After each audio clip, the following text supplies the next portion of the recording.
Good morning, year 8. Okay, so today we are making some macaroni cheese. We've been looking at food choice in our lessons, so why people make different food choices. Today we're looking at a vegetarian food choice. Okay, we're also going to be looking at a really high level skill in this practical. We're going to be making the white sauce from scratch. Using the roux method to thicken. So there's lots of really important key terms you're going to learn today. So I suggest you have a bit of paper and a pen ready to make notes of on this video. Okay, in your form you will be asked about it. So the first thing you need to do for macaroni cheese is, you don't have to have macaroni, you can use any type of pasta to be honest. I bought macaroni today. Okay, you are going to put your macaroni on to boil. Now when it comes to measuring, I'm not very good at measuring pasta, I'll be honest. I'm probably going to use about half a packet. Now I would suggest about half a packet of pasta is going to serve probably about 3 to 4 people. Okay, 4 if you're not that hungry, maybe a bit more if you're really hungry. Okay, so what you're going to do is get some water in the pan.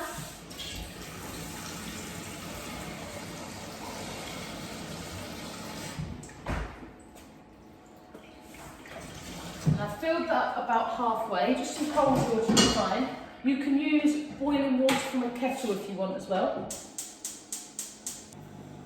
So once the water's getting ready to boil, you can grate some cheese. I can't remember the exact measurement of cheese I asked you to use. My computer's not loaded yet. With cheese as well, it's one of those things I don't really measure it. If you like lots of cheese, put loads and loads of cheese in there. I've got about half a block here. I'm just going to grate the lot. Now when you're grating, if you've got a grater like this at home, a box grater, I suggest you use the larger side. Sometimes I see you lot trying to use this side, which doesn't grate the cheese. That's for like juicing a lemon or a lime. And then it just gets all stuck in there and you don't get that nice grate on it. You just get like smushed cheese. Okay, so we're going to grate the lot of the cheese. Make sure you keep your fingers out the way. Don't want any fingertips and fingernails in your macaroni cheese, please. Okay. Just keep on going with the cheese from the biggest end you can hold. Okay, and it will eventually get to a point where you, where's my hair? Where you can't grate it anymore without hurting your fingers. Okay, so you might end up with a little bit like that. You can just leave that as it is. Right, look at all that cheese. So that's the cheese done. Now with a macaroni cheese, the good thing is that you can adapt it as much as you want. So if I was at home and not making a really basic one like we do, I would maybe chop up some bacon and put some and fry that off and put some bacon bits in here. Sometimes I put some chorizo in there as well if I've got some of that knocking about. Some of you might have half a bit of chorizo left over from your paella. Could chop that in, fry it off, and then you could put that in as well. It just adds an extra element of flavour to it. Once your water's boiling, you can go ahead and put your pasta in.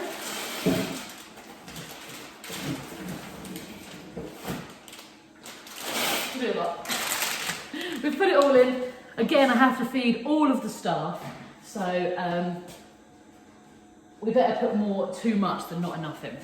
Right, so cheese is done. If you've got bacon, if you've got chorizo, chop that up now. Pause the video, chop that up. Your macaroni or type of pasta should be on and boiling. You might want to check the packet for how long that needs to boil for. Generally, it's probably about 10 to 15 minutes. If it's slightly under, it doesn't matter because it's going to get extra time to cook in the oven. So keep an eye on that. Then we're going to start to make our white sauce. We're going to hope, year 8, that my stand doesn't fall over. If it falls over, we'll leave it in the video because it'll be a laugh. So, you can see my macaroni cheese is cooking, my macaroni, not my macaroni cheese, is cooking away there. Okay, so I just give it a stir occasionally to make sure it doesn't stick to the bottom of the pan. Okay, now I have lots of rubbish, messy pans when you guys do this in school, because you don't stir it and then the macaroni ends up all stuck to the bottom of it. What we're going to start with now is our white sauce. So for a white sauce you need butter and flour. Okay, the flour should be plain flour. So on your ingredients list I asked you to use a tablespoon. Okay, now like, I don't know if we did tablespoons last week, a wooden spoon or a spoon like this, the base of that is normally about a tablespoon. If you've got tablespoons to measure at home, brilliant. If not, I just use a really heaped normal dessert spoon. Okay, I'm going to use 2 because I'm making a slightly bigger one today. So we are going to start with a tablespoon, 2 tablespoons, you'll do 1. 2 tablespoons of butter. Okay, now what we are making here is something called a roux, R-O-U-X, a roux. And a roux is simply equal quantities of butter and flour. Okay, so it doesn't matter if I had a truckload of butter, as long as I had a truckload of flour to go with it, I'm going to get the same result. So your butter goes in the pan, and then we get the heat on gently to melt. Don't heat the saucepan up first, because if you put that butter into a hot saucepan, it's going to sizzle like mad and burn. We don't want to burn this butter because it's going to make the whole sauce, like a brown, bitter taste. We want to just melt the butter gently. We want to keep that nice yellow colour going. Okay, so I'm going to turn it up a little bit to make things happen a bit quicker. Okay, so you can see, just gently melting the butter. And what you're going to get ready to add in once that butter's melted is 2 tablespoons of flour. Like I said, they need to be the same measurements. So keep it melting. And you can see that the macaroni is just coming to the boil. Don't stir it constantly or you'll end up with like a macaroni mush. All the starch will be released. Stir it every now and again. My butter's starting to sizzle. Okay, I don't want it to sizzle too much. So you can see I've just taken it off of the heat. Or you can turn the heat down. You want to keep that lovely yellow colour. If it starts to turn brown, I suggest you start again. Okay, let's get that last bit of butter melted. You can see this bit's quite complex because we're trying to do 2 different things at once. It's the first time we've really tried to do that with you guys. Last week it was all in the same pan, so it was nice and easy. You need to start sorting your organisation out so you can be aware of different things happening. So, butter has melted. Once that's melted, you're going to add your equal quantity of flour. So don't forget, I've used 2 tablespoons of butter, so I'm going to use 2 tablespoons of flour. Pop that in and then stir. Okay, now you can take it off the heat to stir if you want, if you're a bit concerned about the heat in there. And what you end up with is like this paste. Okay, it looks a little bit like this. Now mine's a bit runny at the moment, so I'm actually going to add just a tiny bit more flour to it, so I can show you exactly what it should look like. Obviously I just kind of guessed with tablespoons. If you want to be exact, you can use a set of scales and measure it, and then it should be perfect. So you're going to end up with something that looks like a really thick paste. Okay.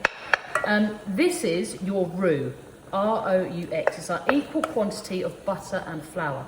This is what is responsible, I know it doesn't look very nice right now, but this is what is responsible for thickening our milk up to make our cheesy sauce. Okay, just add a tiny bit more. Right, we're going to switch utensils now, and we're going to use our whisk. Okay, this, you can do it with a spoon if you don't have a whisk at home. Whisks just make everything a little bit quicker. You're then going to go in with your milk gradually, a little bit at a time. Now I've asked you to use 500 millilitres of milk. I'm using a litre because I've doubled my initial measurement of butter and flour. Now when you add that little bit of milk, what you'll see is that this will go really, really thick. Okay? We need to get this to a sauce consistency. So we keep on adding the milk gradually. Keep it on the heat. Add it gradually and whisk. You need to be adding this gradually. If you add all that milk at the same time, I promise you, you'll be here all day whisking this so it thickens. Okay, if you add it slowly, things tend to happen a bit quicker, which is a bit counterintuitive, but trust me, it works. So it starts to look a little bit like mashed potato. Add a bit more milk. Start whisking. Throw the milk everywhere. Okay, and then it starts to look a little bit like porridge. If you keep whisking, it will all come back together again. Okay, so once again now, obviously it's a bit thinner than what it was originally, but that is a bit thick for a macaroni and cheese sauce. So keep on adding your milk until you've used it all.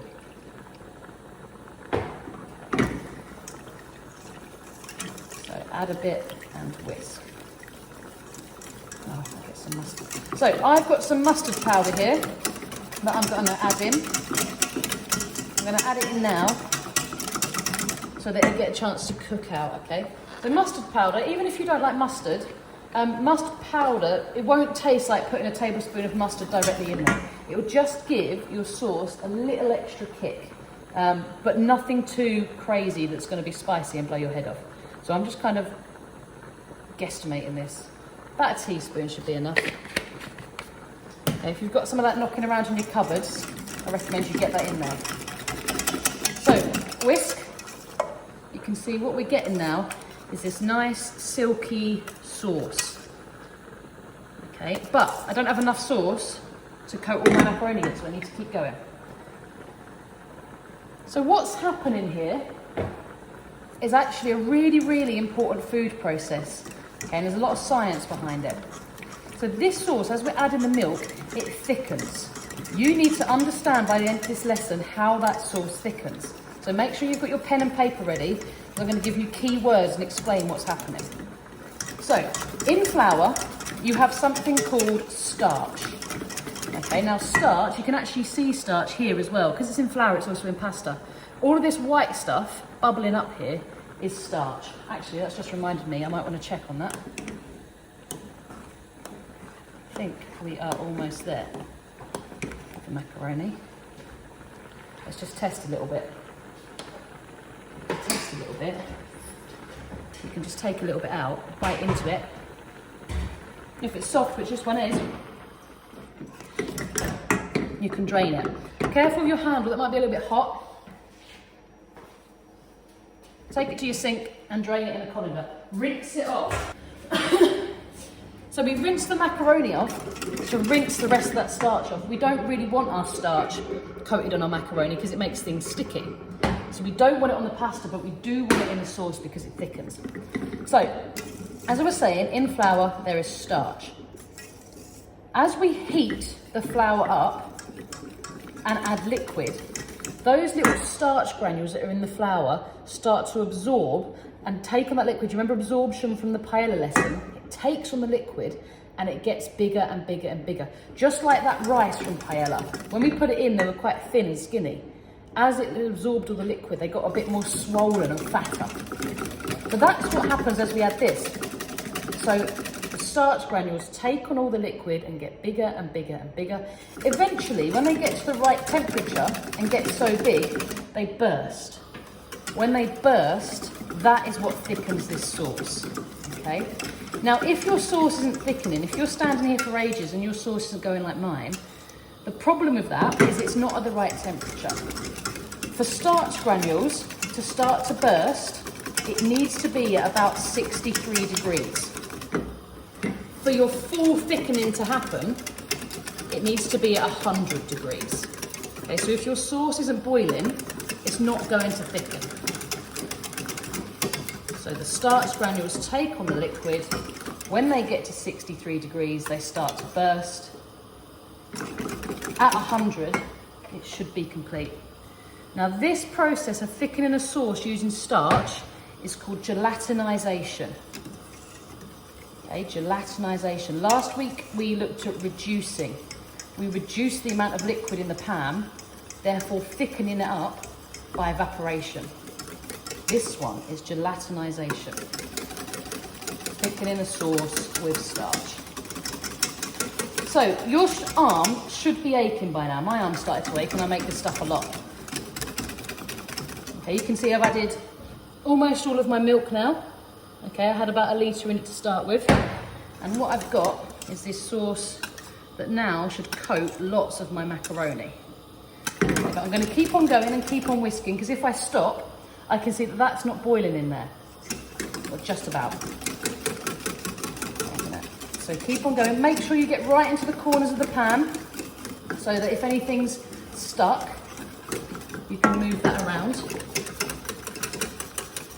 Give it a good whisk.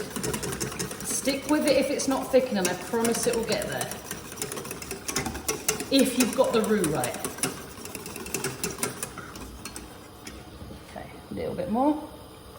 I might not end up using all of that milk. I might save a little bit of milk, because our next step is to add cheese into here. Now when you add the cheese in, what you'll see is that it will thicken up as well. That will help it. So what I don't want to happen is the cheese goes in, it goes too thick, and then I haven't got any spare milk left. So I've got some milk left over to add just in case that happens.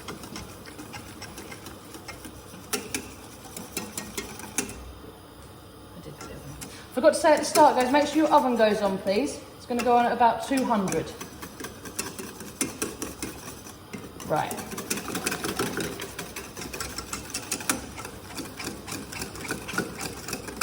Okay, you can see now. What we want, ideally, is when you lift your spoon or your whisk up, the sauce should come off in ribbons. Okay, so you can see sometimes it's separating a little bit. You want this nice silky ribbon coming off of this whisk. So keep on going a little bit longer. I'm going to get some cheese in and that's going to help it. So with your cheese, I would put half of it in the sauce. Then you're going to save the other half to put on top. And then whisk that in. Let all that cheese melt. And then you're going to need a bit of salt and pepper as well. So you can see, look, that's thickened that right up now. Thank you. A little bit of pepper. And then just a little bit of salt. Cheese can be quite salty, so don't put too much in there. If you had like your bacon fried off or some chorizo, you could now stir that through here. Make sure it's not too greasy though, it's going to make your sauce really greasy. But you could now pop your bacon in there if you wanted to. Okay. So, I think my cheese sauce is pretty much there. Okay. So I've got enough to coat my macaroni, and it's a nice, thick, silky texture. Right, so cheese sauce is done. I've moved everything out of the way. I've got my oven-proof dish. Drained macaroni goes straight into the oven-proof dish. Okay. And then this cheese sauce, I've taken off the heat. Let the cheese melt. Don't let it sit for too long. If it sits for too long, it will go really, really thick and be like cement. But what you want to do is pour all of that sauce all over your macaroni. Try and get as much in as possible.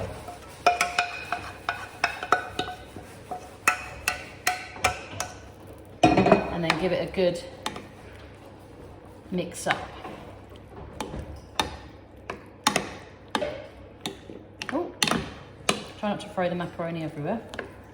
Yeah, so you see why we wanted all that sauce, guys. If you didn't have all that sauce, you're going to have a load of dry macaroni knocking around in the bottom of the pan, which we don't want. Get it every little last bit of macaroni covered. Good. Then, your cheese that you had left over. Okay, sprinkle that on top. And you are going to put this in your hot oven at 180, 200 degrees until this is nice and golden brown and bubbly on top. What's also nice on top here are some little croutons. So if you have some bread, you could cut them into little cubes, fry them off, pop them on here, and then put it into the oven. That makes it go, or just cut some bread up and put it on there. It will toast in the oven, and that then gives a nice crunchy texture to the top of the macaroni. Okay, so this now goes in the oven at 200 until it's golden brown and bubbly. It'll probably take around 15 minutes or so. Okay, see you in a bit.